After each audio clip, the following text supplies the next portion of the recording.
Alright, so we're in my buddy's Dodge, and he's got the service all-wheel drive light on, the ABS light, traction control light, and this rig's doing all sorts of crazy stuff. When you first put it in gear, it doesn't want to take its gas, and it's just acting a nuisance. So anytime we deal with ABS or traction control or any of that foolishness, it's most of the time sensor or wheel bearing related, and depending on the make of vehicle, sometimes you have an exterior toner ring that's outside of the wheel bearing that can sometimes just simply rust and rot away.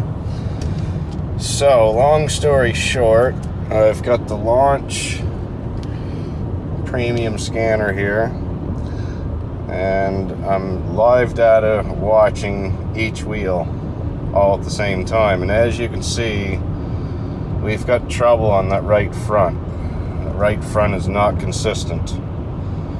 So when you're trying to narrow these problems down, if you want to save yourself some wrench time instead of tearing all the wheels off and doing a visual inspection,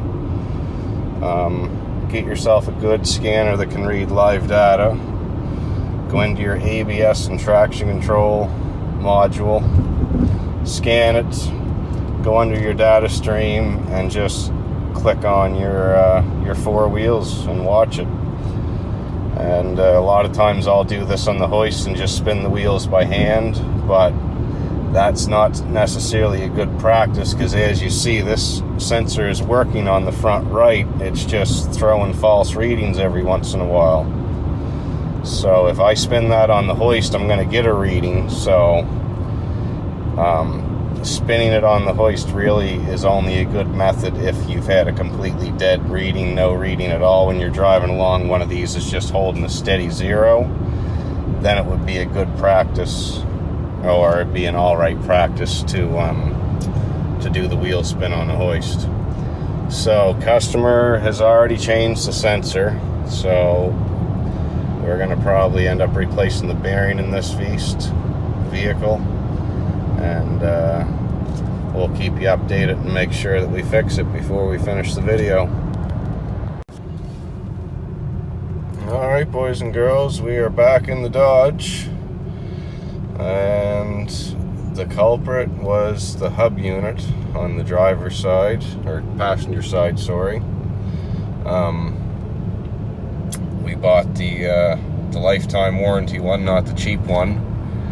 And when we got it apart, what had happened, the back side of the bearing, basically the dust cover cap for the ball bearings blew off, and that's the same area that the toner ring is. So new bearing, you do not have to scan after you replace it and you find the problem. Once you drive the vehicle and the tire makes a couple revolutions, it will self-clear, so there's no need of a scanner. But the scanner is definitely super, super helpful in figuring out which wheel has the problem. So, as you can see, we have no ABS light and no traction control. The vehicle's not doing the funny jumping thing when you first go to take off that it was doing. I do hear a sway link clunking up front there, so we'll get it in for another service. But for now, the problem that he wanted fixed is now fixed. So that's pretty much her.